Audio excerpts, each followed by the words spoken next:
Good morning. Welcome to Wichita Police Department Interwatch, Friday, October the 13th. I have a special guest here today to start off our Interwatch. I want to introduce Priska Barnes, who is part of Hoops for Literacy, a program that she has been instrumental with, and she's going to come up and talk a little bit about it and the partnership that we have with the Hoops for Literacy as far as the Wichita Police Department and the impact that it's making on our community and our community youth. So appreciate you coming, Priska. Feel free to come up and share with us. Greetings. My name is Priska Barnes, and I'm the president and CEO of Storytime Village. It's a Kansas-based 501c3 nonprofit with a mission to serve low-income Kansas children and families. Since its beginning in 2009, Storytime Village has worked to help underserved children thrive through partnerships and programs that provide early childhood development, family engagement around reading, access to books, and the literary arts. Opportunities are endless once a child has been empowered to read. It is also proven that raising literacy rates in the community contributes to reducing crime and lowering recidivism. That is why Storytime Village and the Wichita Police Department are joining our efforts to ensure that children in our community have an opportunity for a better future through literacy. So today, I am proud to announce a partnership with Storytime Village and the Wichita Police Department. Together, we will provide access to books for underserved children and increase and encourage positive police and youth relationships through Hoops for Literacy, an event during Storytime Village's Kansas Children's Literacy Conference and Festival. Our partnership will not just begin with an event. However, our work together will begin next week, the week of October 16th, with Wichita Community Police officers visiting a group of 5 Title I schools and reading to all 2nd and 3rd grade students. Then, on October 26th, 2nd and 3rd grade students from those 5 schools will be bused to the Boys and Girls Club of South Central Kansas to participate in a special student day featuring the Wichita Police Department and former NFL and NBL athlete Brian Jordan. Each student will leave with a copy of Mr. Jordan's children's book and a ticket to attend Hoops for Literacy, the basketball game. Our partnership will conclude with officers participating in the Hoops for Literacy basketball game, a fun and engaging community event featuring teams of officers and their special celebrity guests, including former Harlem Globetrotters and even our mayor, Jeff Longwell. Hoops for Literacy is free to the public, and the first 300 children to attend will receive a free copy of a children's book to build their home library. The event will take place at the Boys and Girls Club of South Central Kansas, 2400 North Opportunity Drive on October 28th at 5 p.m. We look forward to everyone joining us for Hoops for Literacy, the basketball game, and we are thrilled to provide access to books to help underserved children while improving community and police relationships. So if you would like more information about Hoops for Literacy or Storytime Village, please visit storytimevillage.org or find us on Facebook. Are there any questions? How many kids do you guys help serve? So our programs serve Title I schools. We have a strong program at Spate Science and Communication Magnet. It's called the RISE program. But we provide assemblies and other programs throughout the year in Title I schools. And then our Literacy Festival is open to the community. So we haven't settled on an exact number of how many children, but we serve Wichita students and especially underserved students.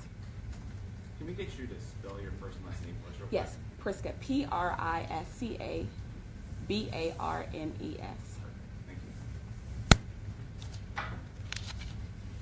How old is the Storytime Village program? Storytime Village was founded in 2009.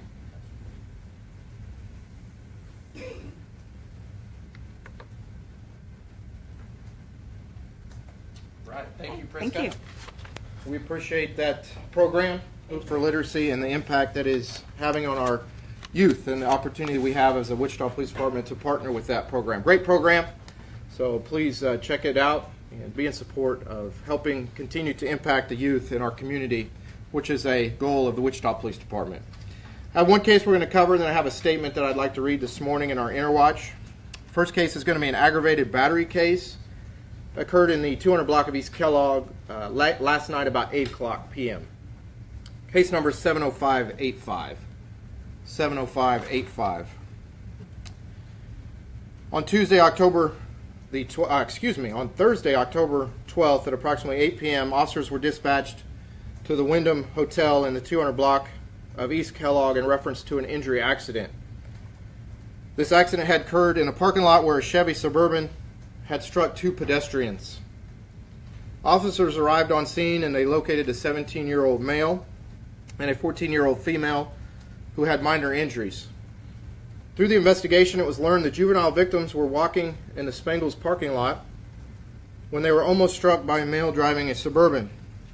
Words were exchanged, and the driver of the Suburban followed them to the Wyndham Hotel parking lot. In the parking lot, a 50-year-old male driver tried to strike the teens with his vehicle. He missed, backed up, and tried a second time, again missing. The driver attempted a third time, where he then struck the 14-year-old female. Officers were also able to contact the driver of the Chevy, who sustained injuries prior to the officers arriving. The driver was taken to an area hospital for medical treatment and was admitted. This case is an active investigation and will be presented to the Office of the District Attorney once the investigation has been completed. Just through the course of the actions. I'm not going to get into the details of all the injuries as they're still currently investigating that. But he had received injuries. The 17-year-old wasn't hurt? Right. They had minor injuries. If he had any injury at all, it was minor. Yeah, they were treated on scene. You're saying the driver was injured also? The driver was injured also, and it's still under investigation to determine all those injuries. So all three people that tried to injure the also. He was injured and taken to an area hospital and admitted, and the 17 and 14-year-old had minor injuries. Did he hit another car, Trey? Again, we're still investigating this case. Still, it's active investigation. The investigators got it this morning, so they're working on getting the details of the case. Would you say this appears to be a case of road rage? Possibly, again, we're investigating it to determine that. Do you think his injuries might have occurred before he struck? Well, it's premature for me to say that and say exactly how all his. I don't want to speculate on how all his injuries occurred until we've investigated and we know how all his injuries occurred. But he did sustain injuries and was taken to a hospital and admitted.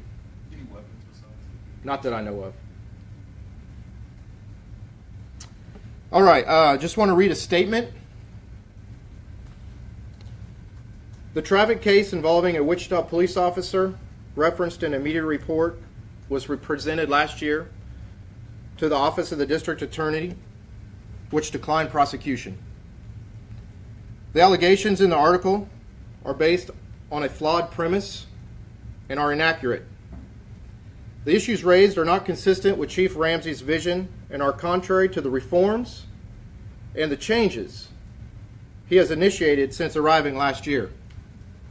For example, the Wichita Police Department now has an agreement with the Sedgwick County Sheriff's Office to investigate alleged criminal misconduct of police officers to avoid conflicts of interest and to provide transparency to the process. Also, in conjunction with our partnering organizations, the City Council just this week approved the new Citizen Review Board, which will allow civilian oversight into cases of alleged police misconduct. These changes are increasing transparency and accountability in our department. We will continue to work tirelessly to improve the trust of our community. What part of the report is inaccurate? I'm sorry? What part of the media report is inaccurate? The allegations in the article are based on a flawed premise and are inaccurate. Has that been shown so that she didn't hit the vehicle? Is that what we're talking about? I can't comment further. It's still an active investigation, so per policy and per law, I can't comment further on that. How is it active if it's already been turned into the DA's office who failed to... There's still active investigation on this, so per policy, I can't release any more information. So are they saying that Sedgwick County is now investigating besides the FBI? No, I'm not. I'm saying right now I can't comment further due to policy and law. Can you say if it's an internal investigation or if it's another kind of? I can't comment further other than per policy and per law right now. Can you say why the report was changed? Again, per policy and per law. Now, I will remind you that the case is available under CORA. through our records section. Case number is 16C 063872.